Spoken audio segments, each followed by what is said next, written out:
All right, let's do this.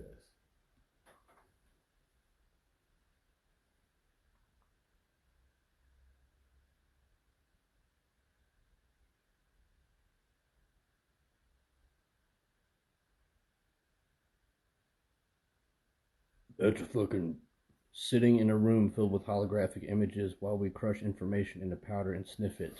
Boy. And we're back with an episode of Buns and Subs. We're here with you on this Tuesday morning, ready to give you all the good that you like to hear on us every single week. Good. Extra goods. Man, we got some stuff, too. Yeah, so we're here. Some things. We got Aaron the Red in the studio with us today. Hello. Hello there. And we're going to do just a current events news episode because, Mr. Dum Dum here, i.e. me, didn't do the good work that I was supposed to do this week.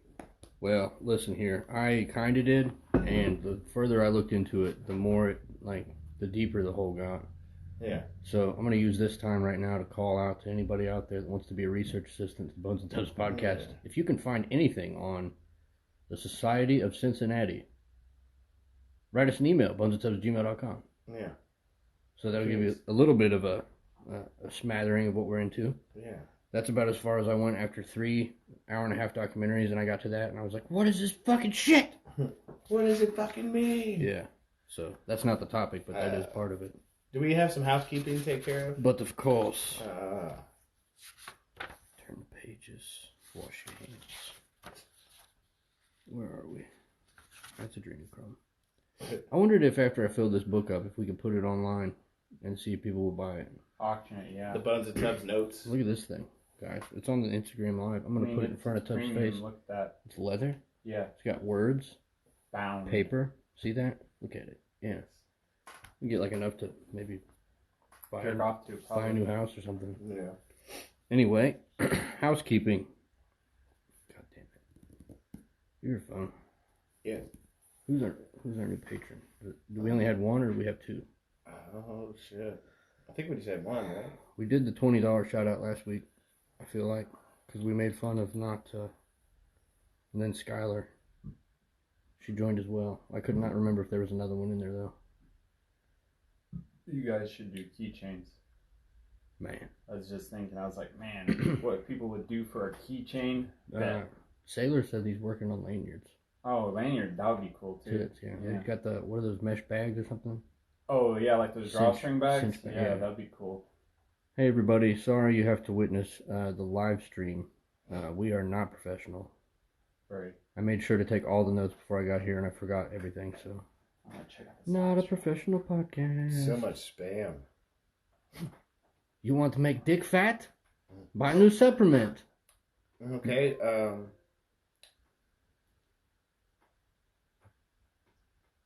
it looks like Skylar was the only one. Okay. This week's Patreon episode, God damn. This week's new patron, Skylar. Thanks, Skylar. Can't remember if you had your last name on there or not. It would be Willow period Lace on Instagram and Agorist Girl on Facebook. Thank you. Check her out. Say, hey, what's up? Heard about you on the Tips podcast. Thanks for that money. Yeah. I wrote a little bit of Christmas pud. Oh, you didn't say anything about cussed. I hope everybody listened to that. If not, you should go to YouTube and look up Christmas pud because that shit's jumping. And I got something for them while they're on YouTube. And 2 parts to this. Okay. One, I'd like to thank the horde of people that subscribe to us, like we asked on the last episode. Y'all good. Y'all good people. And then I would like to reiterate, we still need them sweet subscriptions. Yeah, head on over to youtube.com/Bones and Tub Show. Hit that subscribe button. Click the bell if you want to know everything we're doing. And then you're going to type in the search bar, Auntie Donna Christmas Pud. Auntie Donna. And then watch that video if you haven't yet. Roll Call is also my favorite. Yeah, Roll Call is pretty good. They're tied for number 1 in my mind. Yeah. God, Christmas Pud's so good though, man. Too much pud. But do both of those things. That's not a lot of work. That's like 2 minutes worth of work right there. Maybe less. So the rest of the things we have, we want you to go to our Instagram, instagram.com/Bones and Tubs. We want you to follow us, see all the tasty meme magic we've been doing.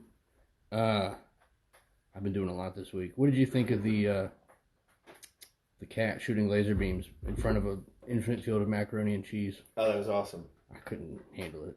Yeah. So Instagram.com/BonesandTubs, Twitter.com@BonesTubs.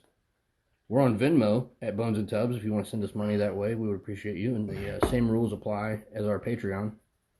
Patreon.com/BonesandTubs. Yeah. We'll give you a shout out for $1. We'll give you a $5 shout out and a bumper sticker. $20 we'll get you a shout out, a bumper sticker, and a t-shirt. There you go. So that's on Venmo. We're also on PayPal. We're on Cash App. $Bones and Tubs. Yeah. And that's it. That's all. That's all I could remember. Okay. Well, we got all the housekeeping out of the way, and I might as well get my weekly reminder out of the way that Jeffrey Epstein. What happened? What happened to him? Jeffrey Epstein was arrested. Yeah. Because he was accused of raping girls. He's already a convicted child rapist, wasn't he? Yeah, already convicted, but accused again, and air quotes killed himself in a suicide watch. In a suicide watch in a jail, Man. A federal facility, and he had a pantheon of individuals that well-known people that if you typed in their names in Google, I'm sure you would find lots of links on them. Clinton, who were Prince part Andrew. of his little clique of people that like to go to his little fuck island. Hi there, you like to go and fuck some children? Let's Yeah. go over to Jeffrey Epstein's island and fuck some children sex slaves. I mean, I know they're Very really good. really trying to bury this. Yeah. You know, what with impeachment bullshit and Greta Thunberg. Man, I hope they impeach that motherfucker. Yeah, I hope so too. Boogaloo, son. Yeah. I want to see like if people, I want to see people put their money where their mouth is. You know what I mean on this one, because like they're like, man, if he gets impeached, oh, are you now? Really? You're gonna go shoot some police officer? You gonna do it? You gonna do it? Yeah, I doubt it. But we can all hope. I did share something on the story last night about Epstein. In current news, Massive Attack, the band, I guess. Anybody? Yeah, I know what you're talking about. Their concert that they had a giant, it looked like, what do they call it in the Gunslinger? It's the tube glass with swamp fire in it.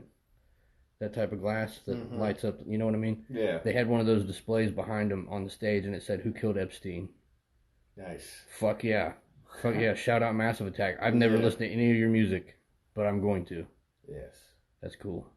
But yeah, I figured, you gotta get that reminder out of the way. I know people are probably getting tired of it at this point. Or they've forgotten entirely. But I feel like it's something that has to be done. You know what I mean? I mean, I could do other ones. I could be like, hey, just remember that jet fuel doesn't melt steel beams. There's so many reminders. Yeah. You know? But, I feel like the Epstein one would get the gears turning. The Vietnam War was started by a false flag attack at the Gulf of Tonkin. Don't forget it. You've listened to the show before. You know what that's all about. But if you haven't listened, welcome to the Bones and Tubs podcast. Yeah.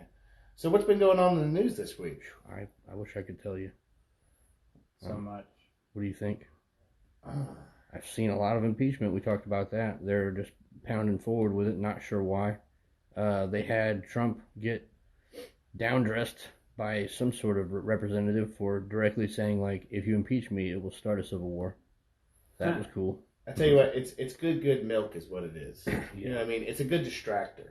That's as far as I'm concerned. Like, because, like, in the grand scheme of things, like, from what I've gathered from it, there really isn't, like, nothing there in the first, like, nothing really, like, crazy. You know what I mean? Like, it was all about them trying to pay. I wonder if it was like a bait and switch thing where they wanted all the attention. You know how Trump's like the master judo guy. Yeah. He talks shit about women and then takes all of it and puts it on Rosie O'Donnell, and it just encourages his fan base when people shit on him. So I wonder if his political brain had him think like, well, they're going to call for impeachment. It'll be a massive news story. And then if they look into it, they'll find out Biden's a criminal.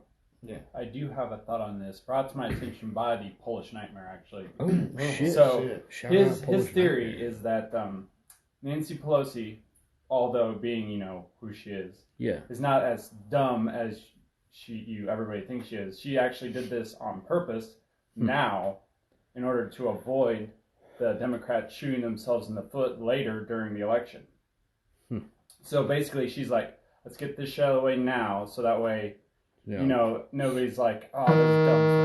Oh, okay, so she knows it's gonna fail. Right? Yeah, she already knows that nothing's gonna happen, right? But she doesn't want Trump to be able to use this as fodder next year. Yes, more or during less. the election. Yeah. So they want it. You know what? It makes sense. It makes sense. They want it to hit that Epstein level where everybody screeches about it and then it just fucking goes away. So basically, we'll probably be hearing about this till January. Right. And then once January hits and they start doing the primaries, it'll be dead. Yep. Wait though, remember today is what 10/1, right? Yeah. October 1st, and we always have an October surprise. That's true. There's always some sort of thing. Yeah. Maybe they'll really will impeach him. Be some shit. That'd be a great surprise. Have Mike Pence as our fucking president. Yeah. Ew. He looks like a Muppet. Yeah. Well, maybe some. No. I'm a puppet, and I don't like homosexuals. Or marijuana. Look at my Christian book. Conversion therapy works. Jesus said, "Love everyone unless they're a cocksucking Muslim." You know, here's the thing. Like, it makes you wonder. Like, I feel like there's some sort of like incentive. Like, an angel gets his wings every time a conversion therapist comes out as a homosexual.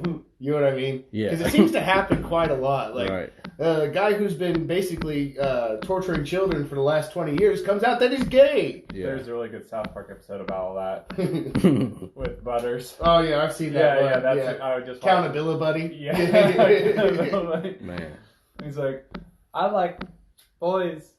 I don't remember exactly how it went, but it was good. I always like that Joe Rogan stand-up where he's like talking about, I think it was Ted Haggerty. He's like, this guy rallied against drugs and homosexuals for most of his career, and then the next thing you know, they find him in a fucking cabin in the woods somewhere. No, they found him somewhere with a gay prostitute and they were just geeked out on meth. Yeah. So the church like came out and they issued, like, we're sorry for what he did, but we're gonna fix him. And Joe Rogan's like, I bet they fixed that motherfucker the same way my dad fixed me when he caught me smoking cigarettes. They made that motherfucker smoke the whole pack. He said he's wearing makeup and his eyes, like his mascara's I remember that. Do you love Jesus? Yes, I do. And they slap him. Not as much as you love dick, faggot. There's so much editing, and we're already. All right. I mean, there's like, who is that? Eddie Murphy too, right? Oh, yeah. He always like hates on the gays, and then you find out he's like exclusively buying some transsexuals. Yeah, man, what a hot mess. What would our thing be? You come to find out we're actually like we're running for president, like we're politicians. Well, I mean, considering how much we rally against pedophiles, I guess that would have to be. Fuck, I didn't even think about that. Yeah, I mean, like, man, I'd rather suck a gun. That, or we were like, we talk shit about the deep state and everything, and then come to find out we're like the president and vice president of the Illuminati. Like, that's what you find out. Yeah, like, we've been senators for 38 years. That we're 33rd degree Masons. Yeah. Like, man. And not porch Masons either. Yeah, we're actually part of the Society of Cincinnati. Yeah. I don't even know what that is yet, but apparently it's like the most secret society, so send us that shit if you got it. We're going to find out. Bones@wgmail.com. But yeah, man, like...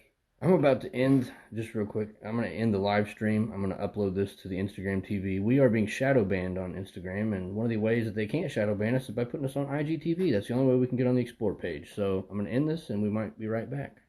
Okay. And we're back. Is what the M16 was developed from. I see. Yeah, so the AR-15 was the original. But then you have, like, say, like the 870 shotgun, which that's a military-grade weapon, and they don't seem to give a fuck.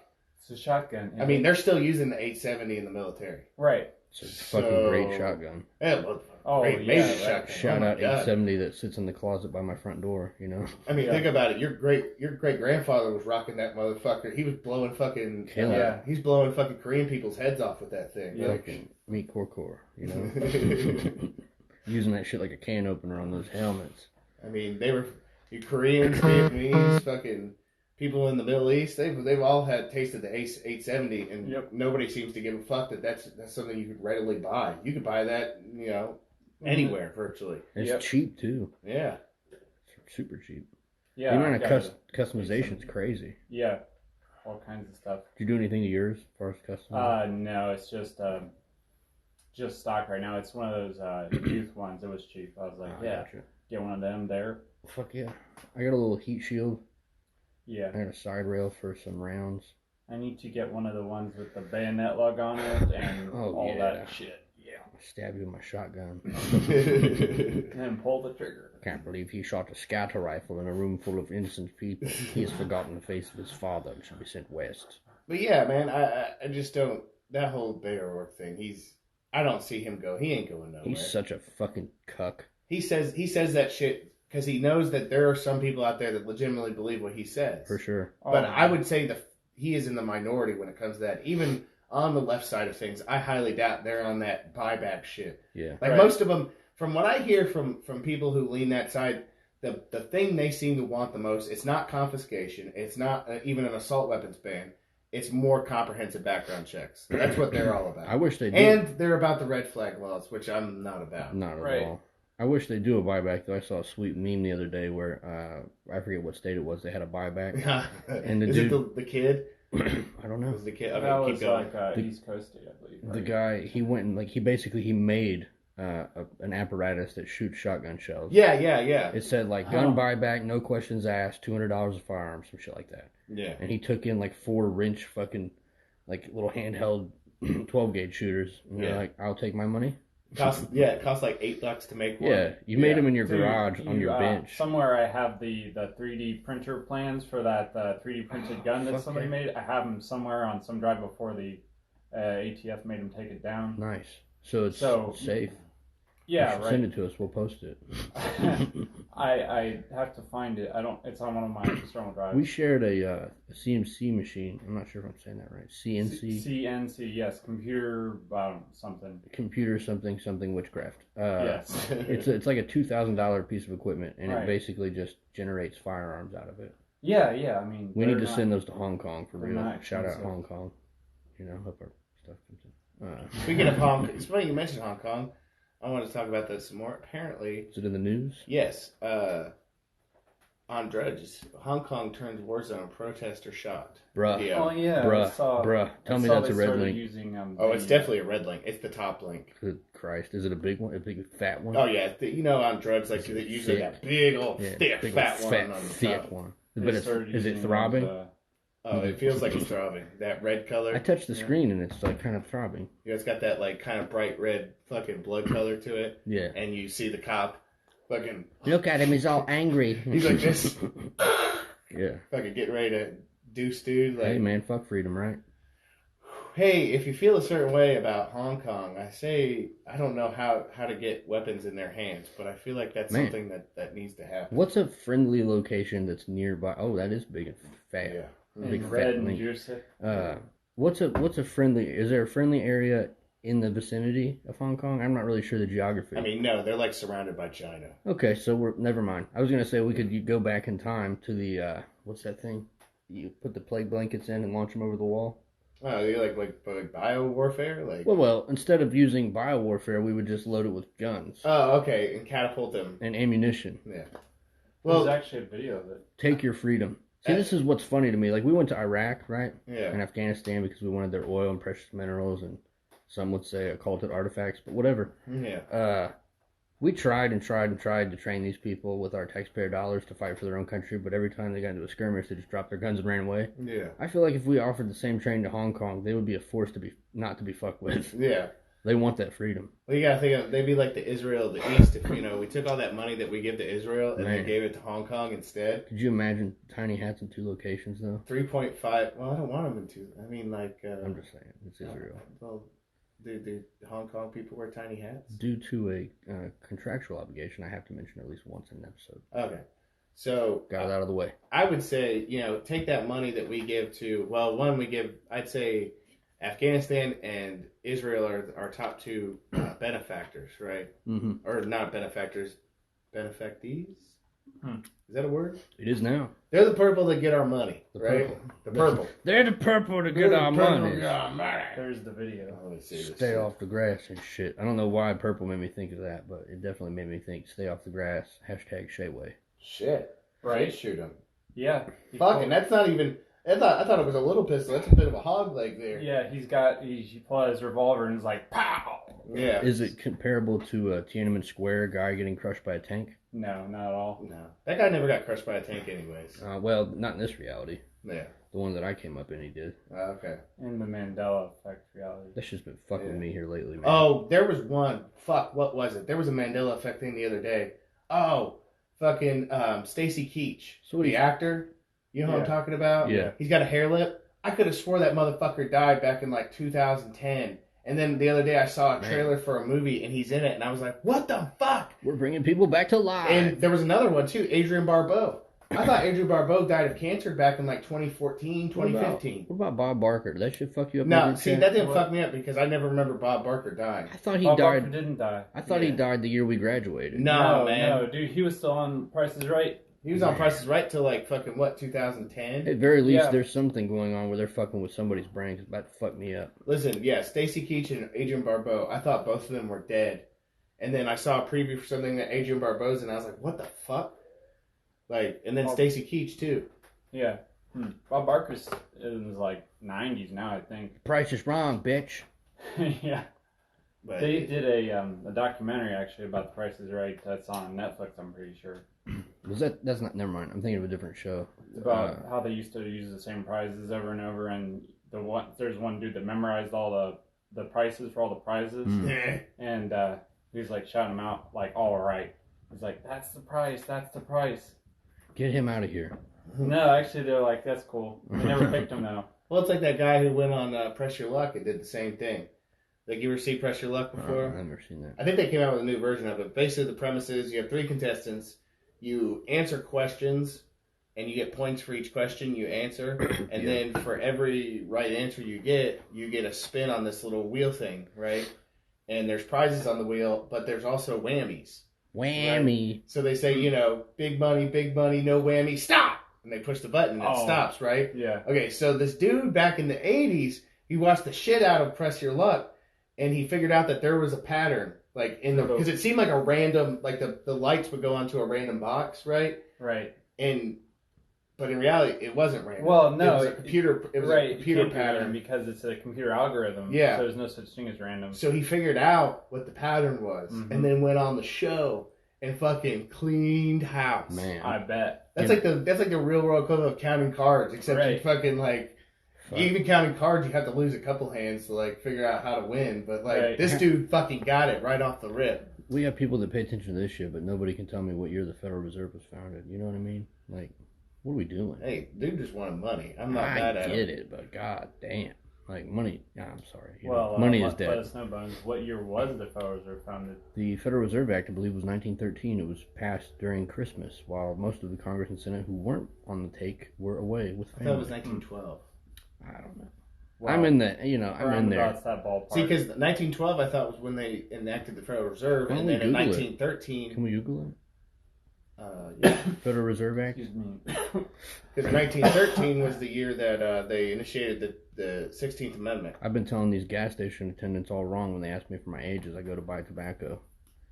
So I'll be like, 12, 25, 1913.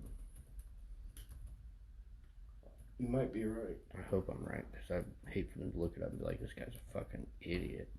Right. It's a very big market. You're right, it was 1913. Thank God. I'm sorry. No, looking out don't there, be bro. sorry. You don't want to know how stressed out I was that I've been lying to these gas station attendants all this time. I'm sure they were getting right on the internet and looking that shit up too, though. Listen, it just matters that one person did it. It doesn't matter that they all do it. Most of them are just gas station attendants, but sometimes you get those ones that are like a nurse, you know what I mean? Yeah. And then they get like caught drunk driving, right? Yeah. And then they touch the cop's arm. And like they're trying to talk to him like, please don't do this. Like, it's very important, please. And the cop charges them with felonious assault. Yeah. Those are the ones I'm out for, I'm trying to get them woke. Yeah. I think that is way too specific of a story to just be random. Yeah, well, I was also going to say, it was like on 63. Yeah. You know what I mean? Like at a Shell station. At a Shell station. She normally works like first shift. Listen, shout out to the gas station attendant they talk about. That's I know exactly the Popeyes, right? The Popeyes, right? Okay, next to, no longer has the Popeyes. It used to have a Popeyes. Now they have a whole fucking Popeyes that's right next to Dunkin' Donuts. Oh yeah, I forgot they did build. Shout out capitalism, Yeah. Popeyes is delicious. How many of those stories do you have in communist China? 0. Yeah. Eat a dick. Anyway, sorry. I had to take the wheel for a minute. No, I understand. Maybe she's listening. You never know. And she'd be like, there is a new listener, and this one excites me because I see this chick probably once a week. Yeah. Shout out girl at the post office. Oh, okay. Because I just sent out the shirt to the Condor. The Condor. Not Theo. Yeah. And send us a picture of it. You know, when you're wearing it, no homo. We'll put it together in our little thing. But she's looking at the shirt because I was wearing it, and she saw the return address because I'm a terrible adult, basically. Yeah. We don't have a P.O. box yet. So the return address is just the Bones and Tubs podcast. Yeah. And she's like, what's your podcast about? I was like, it's about a lot of stuff. So I'm going to check it out. I love podcasts. I was like, yeah. Yeah. Yeah, you check out that podcast. Yeah. It's a lot of dick jokes. Hope you're cool with that. She's like, I love dick jokes. I was like, you're going to love our podcast. Speaking of new listeners, I was informed that, we'll just say the one and remain genderless, found your podcast by happenstance, just stumbled upon it, and, you know, I just fucked that up. What, we get it, though. Right, yeah. Is she enjoying it? I don't know. I'll have to ask her if she keeps listening to it or not. Probably. Because I'm not sure. Because, I mean, I gave everybody a meme, like a NASA, you know, the meme of the cats. Like, NASA scientists, not a space agency, they came together and put down a visual representation of what it feels like to watch listen to the Bones and Tubs podcast. And it's a cat shooting laser beams upon a city. Huh. With floating tacos with faces and like various breakfast foods floating in the air, and it's surrounded by an infinite field of mac and cheese. Oh yeah, that one. So that's how. I mean, she has to love it because that's what NASA came up with. Exactly. Speaking of NASA, you can watch the ISS live on an app on your phone. I can hear him right now. Yep. Can you hear him screaming? Space is fake. I'm pretty sure no one can hear you screaming space. There's a video of a bee in one of the ISS videos. Oh, really? Yeah, they're like, how did a bee get in there? Because it wasn't even inside of it. It was like they were looking out on the Earth, and there was partial, I don't know, solar panels or whatever the fuck it was. There's a fucking bumblebee. It's like flying around. I'm like, what the fuck are you doing, man? This is the worst green screen I've ever seen in my life. You know, they say bumblebees defy logic anyway, so maybe there are bumblebees in space. Our original podcast, like, you know, Underbelly, the moon hornets, like, it would make a lot of sense that the honeybees protect a barrier around. I want to see a video from the ISS where you see an astronaut, like, he's out on the outside and he's in a suit and he's like using a broom to try to push a hornet's nest off of the solar panel. Like, these fucking hornets, though. God damn it, man! Fuck space bees, though. Seriously. Yeah, they might be on the night side. I don't know. Let's see. They're getting blasted by fucking gamma rays and all sorts of shit. They're doing push-ups, smoking cigarettes. That's actually how they fly. They emit gamma radiation, and that's sends them off the ground. That makes sense. Yeah, right? Science, exactly. We put liquid paper on a bee, and it died. They're not even showing that crap. It's funny that you mentioned bees, too. Just a little FYI. Some international organization just named bees the most important sentient life form on the planet. It's weird, right? I mean, it's not like they pollinate 30. Station right now. Oh, shit. It's an airplane on the ground. This is live from the International Space Station. Can somebody tell me, and I'm one of those cheeky boys. If you're new to the podcast, I'm not being serious. I'm just being cheeky. But explain to me why, with the advent of technology, we don't have a video of a fucking GoPro looking out a window or anything of a shuttle leaving or entering Earth's atmosphere. Why don't we have that? I think it would shut up a lot of people. Yeah, I mean, probably shut us up. Talking about like a GoPro from inside? Or? You think NASA could get, maybe SpaceX could get together like $400 and just buy a used GoPro and strap it down with, you know, science? Yeah. And have it just look out the window. Because all the launch videos you see, they're just going up, and the horizon. Huh. Well, that's the most fucked up argument I've heard from that crowd. I suppose. Well, you know, allegedly you can see the space station from Earth, right? Right. You can see it zip by, and if you had something that could track it fast enough, because it. I mean, I've looked up and seen it allegedly. You know, the thing that's up there that's supposed to be it. Yeah. I've never looked at it through a telescope because you can never keep the telescope on it because it moves too quickly. If you had a telescope, it would just be somebody doing this. Right. Yeah. I was gonna say we're just talking about that. We're talking. What you're seeing is the dark eye of Cthulhu mapping across the cosmic sky. You know? In his bleak house, waiting for a crack in the firmament so he can break through and rule Earth again. You know.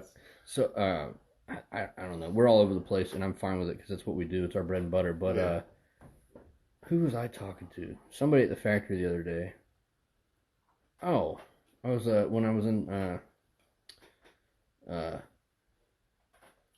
with Reisner chatting him up, and I was trying to break his brain, right? Yeah. So I started hitting him with Bible quotes because he's a religious individual. Yeah. Like myself, I grew up Southern Baptist. Mm-hmm. So I started hitting him with Bible quotes, and all the Bible quotes I was hitting him with aren't real. Like they're ones that are believed, but they actually aren't in there. And then I would point out, like, that's not in the Bible, dude. Yeah. And he's like, no, it's totally in there. Like, I read it before. No, you didn't. So we reached up and grabbed it, and I'm going through Genesis, like, that's my thing, you know? Yeah. And it talks about the firmament to separate the groundwater from the sky water. Yeah. And it fucked me up. Here I am trying to, like, he didn't believe that in Genesis it says, we shall make man in our image. Right? Yeah. So I pointed that out, but I inadvertently fucked myself up because I had not read the firmament quote properly before, and it hit me. Well, yeah, in there it says it separated like you said, the groundwater from the sky water. Yeah, but it's like I don't know. I'm not a flat earther. I'm not. No. If I found out it was true, I wouldn't be surprised. But I'm also not on that band camp. Like, it's not me. No. I listen to so many of those documentaries. I'm just like, man, these guys are just on some dumb shit. Those guys ride Eric Gervais' dick like it's the horn of freedom. Like, here's the thing. Like, I think what inevitably happens when it comes to like flat earthers and stuff like that is like it's like you have to reach a certain point where you realize that what they tell us and what they're telling us is part of a narrative and it's mostly lies. Right, for sure. But the thing is, they take it to its extreme. So they're like, well, if they're lying about this, that means they got to be lying about all this other shit, too. And it's like, I think we talked about that in our Flat Earth episode we did, but it's like, that's it. I get it. It's a natural reaction. Yeah. I went there, you know. It's like you hit a certain point where everything's a fucking lie. Everything I've ever known is a lie, so this must be a lie as well. Take Hotep's, for example, right? Okay. Like, there's validity in a lot of things they say, right? Yeah. But the thing is that it gets to the point with them where they finally decide that, like, every single thing, every aspect of society is ingrained with what they're talking about. You know what I mean? Right. Yeah. And I don't think that's necessarily true, right? And it kind of poisons them. And I think, like, and that's the thing, like, learning about this shit and conspiracies and shit is poison. Yeah. You just got to learn to take the right amount of poison. I want to, use one of my favorite movies to quote this, but I've been taking ibogaine powder every day for years to build up a tolerance to it. Can you name the movie? Is it Princess Bride? You're goddamn right it is. Yeah. Good job. I'm going to insert clapping and laughter right here. That's where we're at. We're right now. We're still rolling. Can you hear it? Shh. Speaking of which, just to let everybody know, just like the rest of humanity, no, we don't want a Princess Bride reboot. Please don't fucking stop. Please don't. You know what they need to do? They need to have the people that made the fucking Gunslinger movie. They need to have them make Princess Bride remake. Yeah. Because don't get me started. You know what? I need my 2 hours of hate. So go ahead and make it. Listen, see what happens. Fuck that, man. Yeah. I'm going back through the Gunslinger right now. I'm in book 3. Speaking of movies, is anybody going to go see the new Joker when it comes out? Yeah. Well, I'm going to try to go get shot up by an incel. Oh, okay. Because that was a news story, too, that we should talk about. Oh, they're screeching. I feel like they're kind of predictive programming this shit. I think something bad's going to happen because they've been talking about, like, there being a possibility of being a shooting at this Joker movie. They're just fucking pouring it on. Yeah. About an incel shooting it up. You know, they want it to happen. Why do they pick these things? Well, I mean, why the Joker? Batman. Well, first of all, I mean, they are saying that this movie is basically it's a movie about an incel. Yes. But give me a break. It's Joker. We've had him around for. I'm 32. Well, see, the thing is, here's what I'm going to say, and I'm not trying to conflate this whole Joker movie thing, but here's the thing: from what I've gathered from this movie already, from what the critics have said and everything else, it's more than just a superhero movie. Mm-hmm. They're making a commentary about... It's kind of like a prequel of a villain's upbringing. Well, not like that, yeah. How he became who he is, right? But it's supposedly like a very intense commentary of society right now, and like, because like say before, hypothetically, you look at other Jokers. This is a Joker. To make Joker, he fell into a vat of poison. Right, yeah, Jack Nicholson. Yeah, or I forget which Batman movie that was, but or you have like other ones, like you have Heath Ledger's, he just loves chaos, right? Right, yeah. This one is, and that's what created him. This one is a person who obviously has problems, is thrown into today's society, and that's what made him what he is. Right. It's not it's not really anything outside of just that. It's two simple things: one man and civilization right now. I haven't seen any trailers now that I think about it. Oh man, you gotta watch the trailer. Yeah. We're gonna fix that after this. I kind of feel like you need mirrors, right? Yeah. You need a mirror on society. And it's like, I forget what video we were talking about, maybe within the last week we talked about it, but it was something that was going around on YouTube and we were conversing about it. But they're talking about, I think it was a Gary Vee, Hot Ones. Mm-hmm. And we were talking on the phone about how his take on Facebook. And everybody wants to talk about Facebook being the devil and all this, and Zuckerberg having too much power. And Gary Vee was like, no, like Facebook is not good or bad. It's a mirror. Yeah. Whatever you see in it is what you are. But I feel like here's the thing: it's a mirror, but it's not a pure straight mirror where it gives you the image. It's like you remember those magnifying mirrors? You ever seen one of those? Yeah, used for their makeup. Yeah, it's some shit like that. Like it distorts. Here's the thing: it may not be inherently good or evil, but it distorts reality as it is, and therein lies the problem with it. It's pizza. I'll be right back. Okay, is we have something that distorts what it is. Yeah, right. It's like if you look at it from too far away, you see it upside down. Exactly. Like that, yeah. And I think it elicits emotions and it elicits two emotions in every single person that engages in it. I think it elicits envy for other people's lives. Yeah. And I think it elicits narcissism in your own life. Yeah. We're talking about Facebook, right? Facebook in general, but let's just... social media. Social media. Let's just say Facebook. We're talking about Facebook, Instagram. Right. I don't know if I want to put Twitter into that too. I think Twitter is more... For some reason, people think they could just let all the mental diarrhea that they have flow out of them onto the page. Yes. And you know what? As far as I'm concerned, that's okay because it kind of... people are instead of trying to produce enough rope to hang somebody, people are making their own rope all on their own without anybody's help. There's also, speaking of, we brought up the other South Park episode. There's another good South Park episode about that. Twitter. It has Alec Baldwin. Oh, was that the one where they had they invent the thing and Cartman's just thinking things and it just automatically tweets it out whatever you think, and it broadcasts it. And that exactly says his thoughts. It's like everybody's mental diarrhea. Yeah. So in a way, here's the thing. If we're looking at the levels of depravity here, right? Okay, when you talk to someone one-on-one and in person, you're getting a mixture of the good and the bad, right? Right. Yeah. Okay, because they have it's untainted, it's unfiltered humanity, right? Right. Add Facebook. With Facebook, it's more like you're filtering out all the bad, so all you're getting is the good, right? Right, because most of the time they have their friends on there and they don't want to. So you're getting the best of a person, right? Yeah. But that in itself, too much good causes problems. Yeah. And then you take Twitter, which, as far as I'm concerned, is all the worst of a person. Oh yeah. So you're filtering out most of the good and just having all the bad, because you know what? People don't what's running through your mind on a daily basis. There's some, I'll admit, I think of some fucked up shit every goddamn day. But you know what? I don't fucking spill it out of my mouth. I don't put it on social media. No kidding. Because the thing is I understand that you need to filter. Yeah.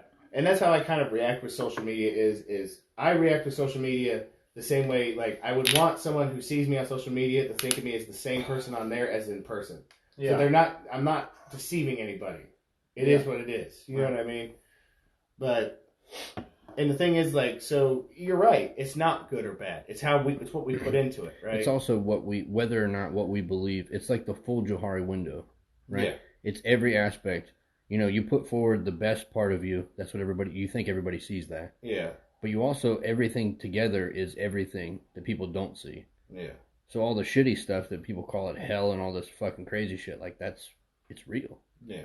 But anyway, the Joker, I feel like it's necessarily since when could we not have movies or like media that came out and was honest about the current state of affairs? Exactly. You know what? Like, I'm all for some milk every once in a while, but I think this movie might be a little bit more than that. Oh, yeah. I think, like I said, it might be the first, like, it might be I'm not saying it is because I haven't seen it yet, but I have a feeling this might be the new high watermark for superhero movies, simply because it transcends it's not milk and it's not just entertainment. It's something of substance. Extra. That allows us to, like, kind of self-examine what we are. Well, it's like if we don't get everybody to look at themselves and see where they're headed, like, we're fucked. Yeah. In a bad way. And it's just I can't wait to see it. When's it come out? I think the 4th comes out this week. Oh shit! Does it? Yeah. How was the new It? You watched that, right? Yeah. Here's the thing. I don't know. We didn't talk about it on the show, did we? This is. Let me go ahead and nerd out for a minute here. Please do, because I love that fucking book and the old movie. Okay. Yes. Here's the thing, and this goes for the old movie too. Cosmic horror, which is what it falls into. Yeah. Because we're talking about something that's beyond our comprehension. Right. Is very hard to put on a screen. Yeah. And it doesn't translate well a lot of the times, right? I mean, there's been those instances where it does, but the more like cosmic, the more crazier it gets with its ability to like elicit fear and everything, the harder it is to translate. All they had to do with that, though, right, was explain like the Gunslinger part. These creatures, they pre-exist man. They were created and put in, what do they call it, the Prim? Yeah, the Prim. Like the in-between universe. Yeah, let me go one more level deeper into the Todash. I'm taking you to the fucking ground of Todash. I'm about, you need to put some chimes in here because we're about to go into the Todash chimes. I have to find some really obnoxious chimes that make me sick to my stomach. So all these books, everything that Stephen King does, it all ties into like one universe. Right? Yes, so basically this is how it breaks down. Before existence as we know it, right, there was the Prim. Yeah. That's what it's just, I assume it's short for primitive, right? Yeah, right. Now, eventually, the Prim receded. Mm-hmm. And when the Prim receded, existence started. And at the center of this existence was the Dark Tower. It's the nexus of all worlds, right? Right. And from it came all the different versions of the world that ride along the beams of the tower, right? Mm-hmm. Hold on. Just real quick. No spoilers. Mm-hmm. Just saying.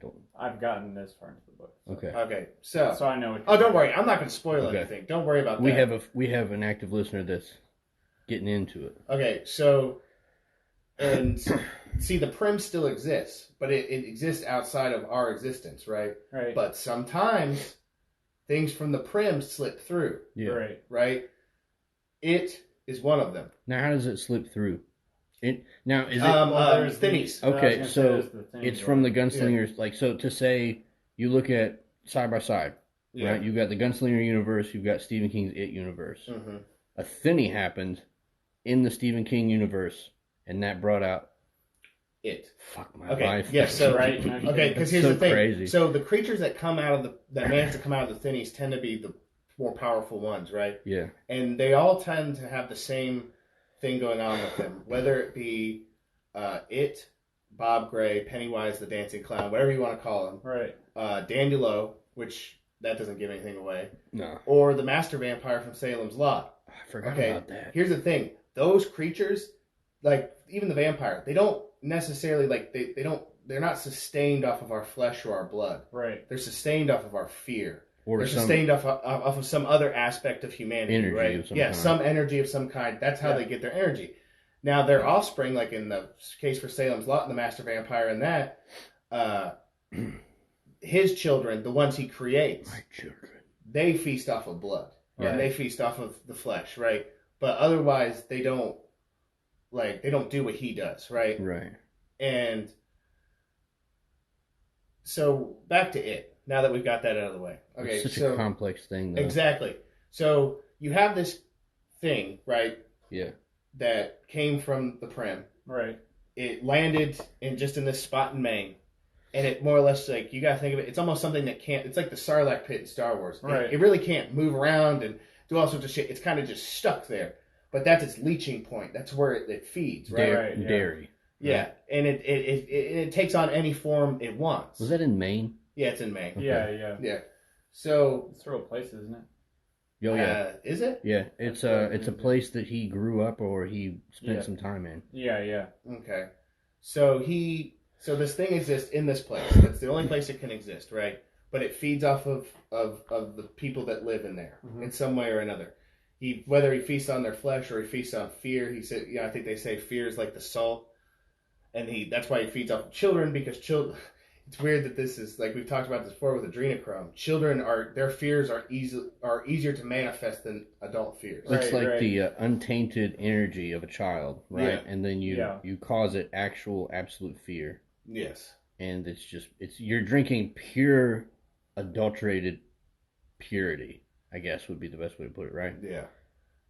It's the purest form of fear. Because you don't have all the other filters at which to run it through. And this is why cosmic horror is hard to do, because trying to express that he's not a clown, he's not the Wolfman or the Mummy or the creature from the Black Lagoon that he becomes. Only what your puny mind can exactly. comprehend. We can't comprehend him in his true form. He's just the deadlights, right? Right. You'd have to have somebody in the movie actually sit down and explain exactly what it was. Yeah. You'd have to. But then you'd have to have a character. Which they tried to explain it, but it's still one of those things where it's like it's hard to. Right. That's what I'm saying. Even if you just look outside, like it would take a true fan of Stephen King to make that movie right. And here's the other problem with it: they did not include Mantuan in the whole thing. Now, anybody out there doesn't know, Mantuan. They didn't in either one, right? Or the book. No, Mantuan is in the book. They did. In it.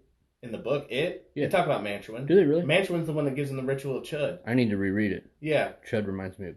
They do they go into I think they take illicit drugs or something, and they go into a state and they find out that Mantuan the turtle is what our world sits upon. Once I finish the Gunslinger, I'm going back into it. And because that's how they figure out the ritual of Chud and how to get rid of it.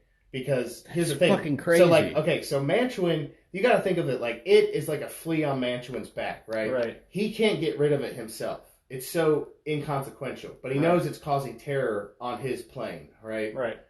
So he can't affect, even though effectively he's infinitely more powerful than it is. Right. He cannot get rid of it himself. Right. It's too minuscule for him to try to get. I can't reach it with my It's like trying to pick up something microscopic with a pair of tweezers that were made for bigger purposes. Exactly. Right. So Mantuan calls out to those kids. Listen. And gives them the ritual of Chud. How far into the book is it, you think? Oh, it's pretty far. I've started rereading it again, and I'm not even a third of the way through it yet. And I haven't gotten to Mantuan or anything. God damn. Now, they have talked about they talked about the beam to an extent. They mentioned it. Shut the beam. Fuck up, listen, man. The beam was mentioned. God damn it. I was reading it the other day, and I was like, I had to read it twice. I was like, wait a minute, they just mentioned the beam. I was like, well, go fuck yourself. So I know that he started the Dark Tower in like the 70s, like early 80s. It was like it was like one of the first ones he wrote. Yeah. So it took him. When was it written? 84, I believe. So he's a fucking witch, man. Let me tell you something. Okay, so cocaine and cigarettes will do wonders. Cocaine, cigarettes, fucking. I don't even know everything. Let me nerd out just a little bit more here. Okay, so listen. He mentioned. Hold on. Let me super zoom on your face. Go. So, okay. He mentions Mantuan the turtle, right? Yeah. And he talks about how he gets these kids to be able to fucking get rid of it, right? And he sings the song, right?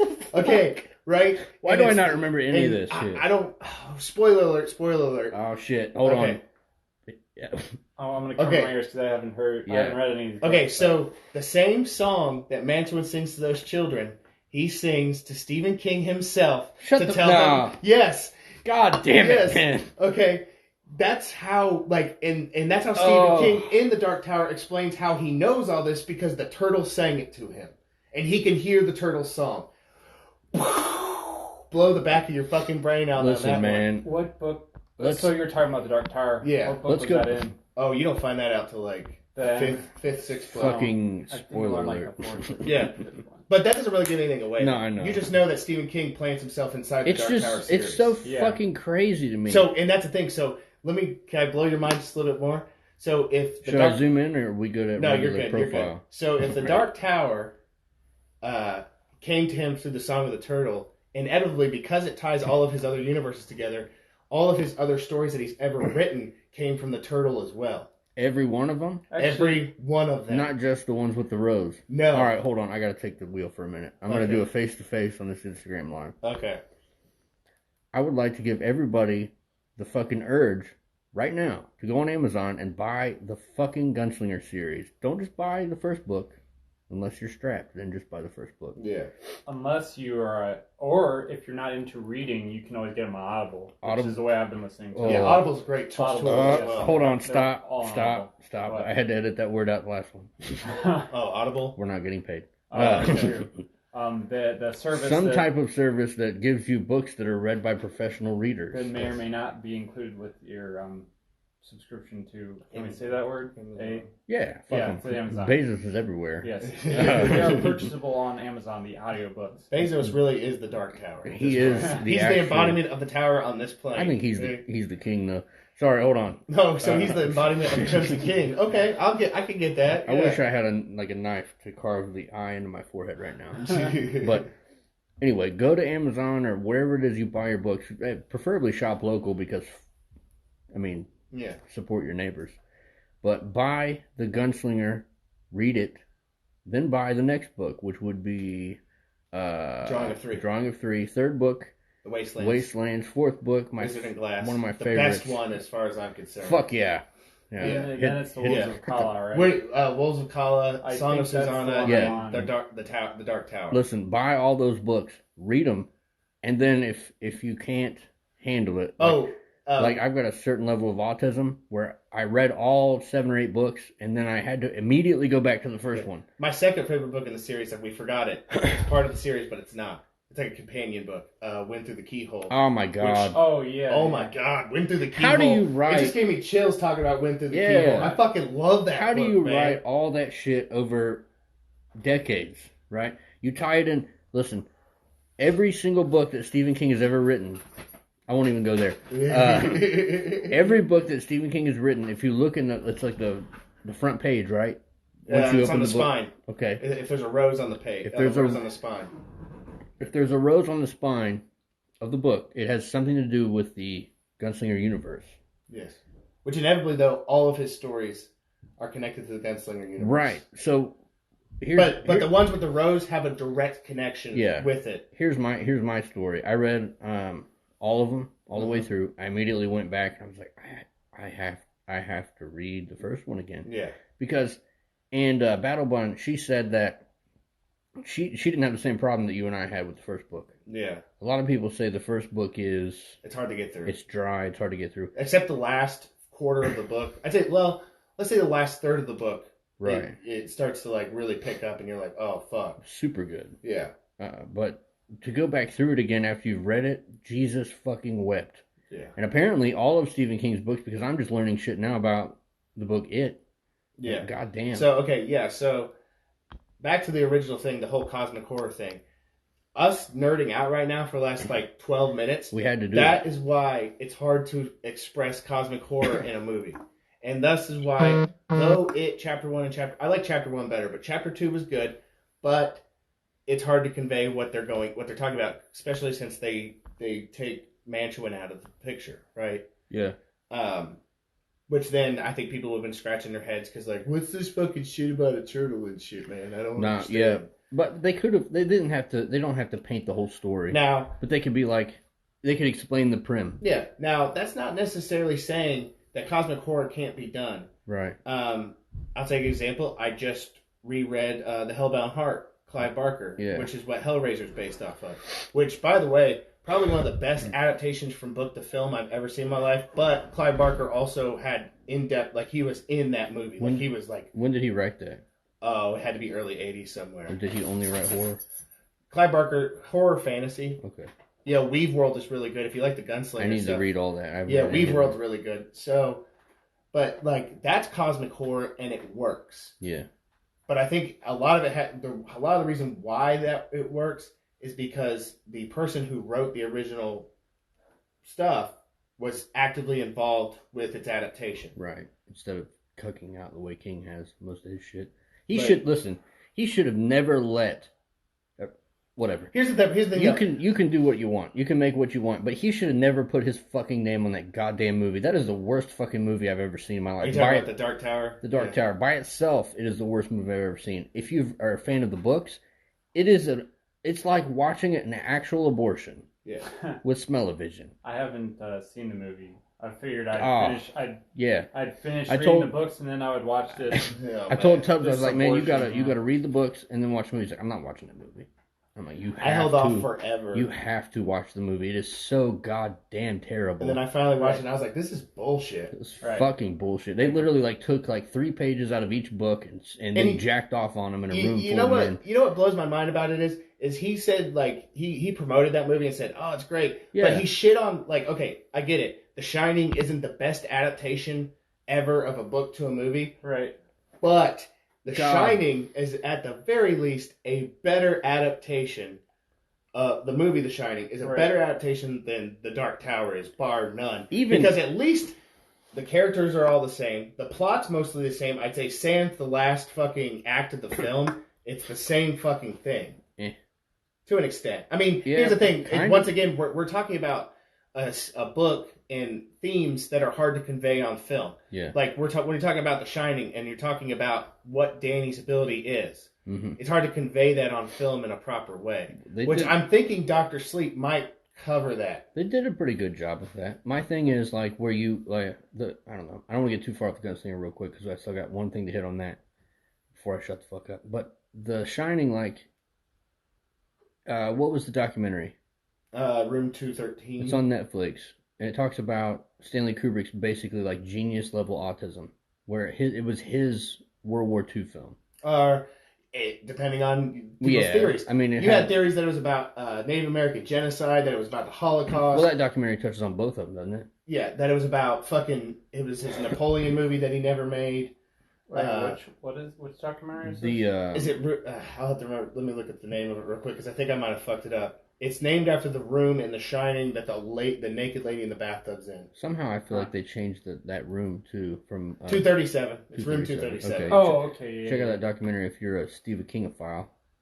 I'm a fan of old Stephen King. This new age, he's kind of like Jim Carrey in my mind, where he bought into this PC fucking bullshit. Here's the thing though. I think he has his moments because the book he came out with a couple years ago, Dr. Sleep, was actually pretty good. You said that was the Sun. It's kind of it's I wouldn't call it a sequel to The Shining, but I mean it's the main character is the same as Danny Torrance. Okay, yeah.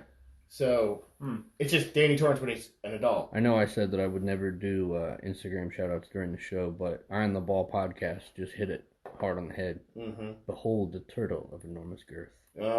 And then they followed it by turtle emoji. Oh my god! Check out the On the Ball podcast. We love you. Yeah. Oh yeah. And I just we just autistically screeched for 20 minutes. I forgot we were doing a podcast. Yeah. I mean, it makes me think that in a way, we could almost have a second podcast that's just about Stephen King's works. Oh man, listen, because I know. I feel like you're gonna say no, but did you read the book that I gave you on writing? It was your birthday or something. Yeah. What did you think about his take on how he writes his stories? Because you're an author. Oh, if you go to Amazon and check out what is it? The King's Fire. King's Fire. I always get the last book one, Prophecy in Flames. King's Fire. Audiobook coming out, by the way. Man, I got to do the audiobook. That's what I'm saying. As soon as I'll edit it. Put it up. Yeah. But anyway, go to Amazon, check that out. He's an author. So I gave him this book was a birthday present or something. Yes. What did you think about his take on where stories come from? Yeah, I totally get it because it's less of a singular creation where you just come up with your head. It's more of the whole writing process is more about unearthing. It starts with imagine if you will you're walking. Oh shit! What? Sorry, I'm not gonna fuck up your flow. Okay, imagine if you will you're walking on a trail in the woods, right? Yeah. And you see something jutting up out of the ground, right? And it looks interesting to you, right? And you're like, what is that? I want that.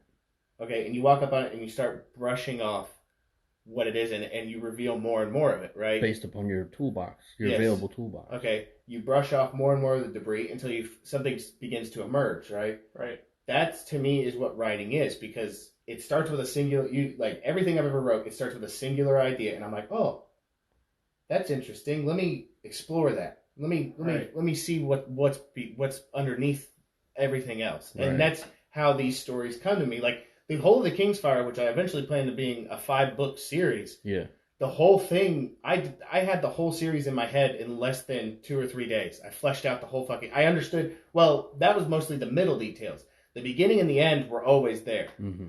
I mean, even, like, J.K. Rowling, she had, from beginning to end, you were basically just examining the bone that you found. Yeah. When you write the whole story. Like, you know the beginning and the end, but you're just looking at it, and that's what gives you the in-between. Yeah, it gave you the detail, right? The flesh and like you're creating. So imagine if you're creating a being, it's you start with the bones and then you work up to the flesh and everything else. And... You start up with the bones, you end with the tubs. Yeah, we come for the bones, we stay for the tubs. Okay, so what did they say on Instagram then? OG Big Baby, who I've been chatting up with unknowingly on Snapchat, he sent me some fire, and I just want to let you guys know, if you go to Snapchat and you add Bones and Tubs. And I will talk to you. I will fucking send you pictures. I'll send you video. We'll do all that. But don't be offended when I screenshot some shit or I try to save your video, because I wish I had saved his video. It was funny as fuck. Yeah. Anyway, he said, Alphabet Boy in the house. Bones and Tubs just started the Dark Tower series. Most day. The Gunslinger is boring. I'm digging it. So I'm assuming he agreed with us. As far as the Gunslinger. Listen, by the time you get to the end of the Gunslinger and you get into the drawing of 3, you're hooked. There's no fucking way. You can't stop yourself. What's fucking crazy is, like, if you look at it like a drug addiction, because it talks about Eddie Dean's drug addiction. Yeah. Like, if you look at that series like a drug addiction, like, okay, the Gunslinger, like, I get it. You know, I knew there was more. I wanted to get into it. I'm an idiot, though. I'm a retard, so I absolutely overlooked all the... the first one that comes up. It starts with the subtitle first, Prophecy in Flame. That's how you find it. I overlooked all of the foreshadowing. So when I reread it, I was like, Jesus fucking Christ, this shit was right here in front of me the whole time. Yeah. Then, like you said, you get into the drawing of 3 and you're fucking hooked. Yeah. They hit you with that heroin. It's like they give you a joint, right? You're smoking, you're like, I don't know if this works. Then you get high at the end, and then you're... Then you get to the Wastelands. You go to get another book, and... joint, whatever, and you smoke it, and it's got heroin in it. And they start getting on a roll in the Wastelands, right? But then, okay. When you go to fucking Wizard of Glass... Here's the thing about Wizard of Glass. It's so fucking good, but when you first pick it up and start reading, you get kind of pissed because you're like, oh man, this is like a whole prequel. Yeah. They're like, but then you realize, this prequel... They literally stop in the middle of the actual story, and fucking... The book's like the thickest... I want to say it's one of the thickest books in the series. Yeah. And it's just a fucking story about Roland's upbringing. Yeah. So, like you said, at the beginning, you're like, man, this is bullshit. I'm trying to move on the story. And then by the end of it, you're like, oh my God, what just happened? I'm pretty sure the way the Wastelands end, like, you're ready for it to, like, keep going. Yeah, he left you cliffhanging for sure. And it doesn't pick up until the Wolves of Kala. Right. And that, oh my God. And then the Wolves of Kala is its own fucking thing. I want to live my life where I just read these over and over again. Now listen, if you think that we're just nerding out, because it seems that way, I feel like if you like the Bones and Tips podcast, you'll like our brains. Our brains picked up on this series because this is some real shit. Yeah. It's not just a series. This explains a lot of things. Yeah. I would say on a daily basis, I make some sort of offbeat Dark Tower reference. Whether it's like this world has moved on. Yeah, this world's moved on, or they've forgotten the face of their father, or anything like that. They should be sent west with no firearms. But I think that about wraps it up for the show. This is a long one. Yeah, it's fine. And I'm cool with that. We deserve... the listeners deserve a long one. We kind of... I feel like we jep them. Yeah. Well, now they got an extra juicy one. That's good. I'm glad you got that juice. Yeah. But we'd like to thank y'all for listening. I tell you what you should do is go over, if you like these extra long ones, eventually, if enough of you join, we could do these extra long ones. If you guys paid us to make this our full-time job, we could quit our bullshit job. Not only would we give you infinite content about the bullshit that we're involved in on a day-to-day basis, that will blow your head right off your shoulders. Mm-hmm. We would be able to just sit around in a room with microphones and record our entire lives together. Yeah. Basically, what you're watching right now is the reason why we started the podcast, because people... Like, if we were in an area, right, and we were having these conversations, we would have amassed a crowd. People were like, what the fuck are they talking about? Mm-hmm. So anyway, if you go to patreon.com/bones and tubs, start with $1 a month. There's so many goddamn listeners that we could do this forever. If you want to make contact with us, you could always go over to Instagram. Instagram.com/bones and tubs. You go to Facebook if you want. Fuck that.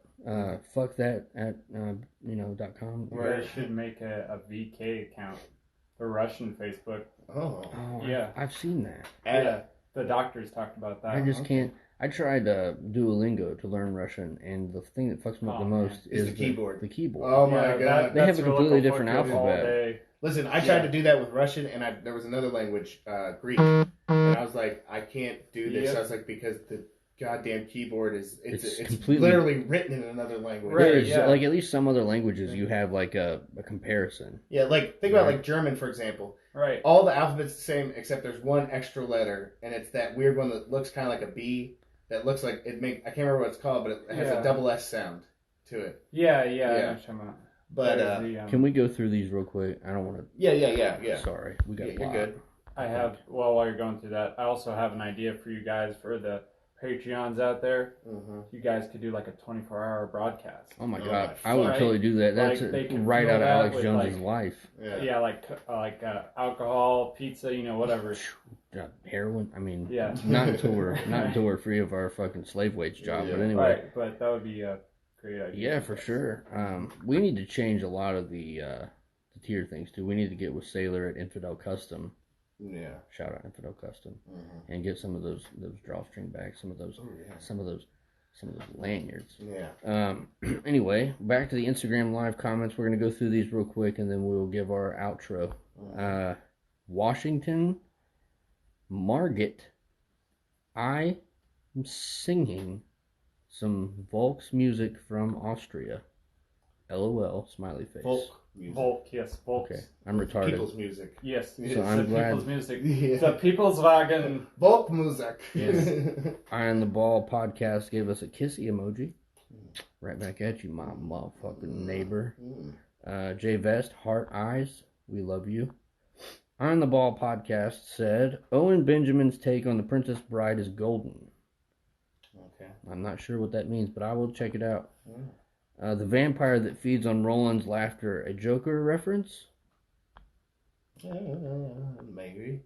Behold the turtle of enormous girth, turtle emoji. Alphabet boy in the house. Eddie Dean's naked battle in the Leaning Tower was fire, says Eye on the Ball podcast. That absolutely was fire. That motherfucker. Stephen King, who is a man who absolutely is against freedom and guns himself, I don't know how you pull, I mean, I guess he didn't write the story, he just pulled it out of the ether. I would say, yeah. He got that right when he said, what was the Gunslinger's line? He's like, I knew he had steel when I saw him fight naked. Yeah. It's hard for a man to fight naked, if not impossible. Oh, yeah. I'd say my top things in the whole of Dark Tower, the battle in the Wolves of Kala. Yeah. Fucking hard. So good. Hard with the plates. Hard in the paint. Throwing the fucking plates. Man. And the fucking, all of it. And I would say the battle, I'm going to fuck it up, but it's the battle, I want to say it's in the Dark Tower where they take on that city full of, never mind. Yep. Nope. With that train? No. That's something else then. Yeah. He's talking about the last book. Oh. Yeah. We don't. No, we're not going to talk about that. We don't do important spoilers here. No. Yeah. If you want to hear us talk about some dumbass spoilers, I'm sure we'll spill them out, but we're not going to spill out these secrets. Okay, do you have any more on there? One last one just came in. Neiman21. Hashtag Epstein is not dead. I'm going to have to check out that hashtag. Yeah. So anyway, check us out on Fuckbook. Twitter at Bones Tubs, Instagram at Bones and Tubs, gmail.com, bonesandtubs@gmail.com. Send us anything. Yeah. Basically, I'm going to go ahead and just say this. I'll talk to you on any platform. I would prefer that everybody go to YouTube, youtube.com/Bones and Tubs show, subscribe, I guess hit the bell, whatever the fuck that means. Yeah. And that's notifications. I understand. Yeah. Oh, well, subscribe too then. Yeah. Just hit the bell. No, totally subscribe. Yeah. But I really would like also my own personal selfish enjoyment. Add me on Snapchat because I'm like a fucking 16-year-old girl in that shit. I'm putting stickers on it. I'm fucking living life. Nice. You know? But we'd like to thank y'all for listening. We'd like to thank Aaron Red for coming on the show with us today. Yes, we don't want to forget the last shout out, the full 360. Okay. Thank you, Skylar, Willow.and.lace on Instagram, or Agrisgirl on Facebook. Thank you for being our newest patron at patreon.com/Bones and Tubs. We appreciate it. So, like to think Blood of the Brave. Oh, man, Blood of the Brave. He had some shit that we have to say. Do not buy his music on iTunes, I don't believe. Okay. Go to his Bandcamp. Oh, okay. Bandcamp.com/Blood of the Brave. I guess he said fuck iTunes. No, they're fucking him on some tax shit. Well, fuck that shit then. Yeah. Check him out, bloodofthebrave.com. Check him out on Bandcamp. Check him out on YouTube. Okay. Subscribe to him as well. His shit is fire. He's selling fucking cassettes of his shit. Oh, shit. Ooh, he is OG as fuck. I told you before that I really dug his 80s style shit where it's like Stranger Things-esque. Yeah. But when I saw he was putting out fucking cassettes, I almost smashed my phone and drove into the oncoming lane of traffic. Do they even make cassettes? That makes that makes me want to go on Amazon and buy like a fucking retro Sony Walkman. Yeah. Fuck yeah. I have one still. Oh my god. If this dude does 8-track, I'll quit my job tomorrow. All right, so we'd like to thank you all for listening. We hope you enjoyed the show. We hope to see you next week. We hope you have a good week. Hope to talk to you in the meantime. Yeah, and we'll see you next time. We love you. We really do.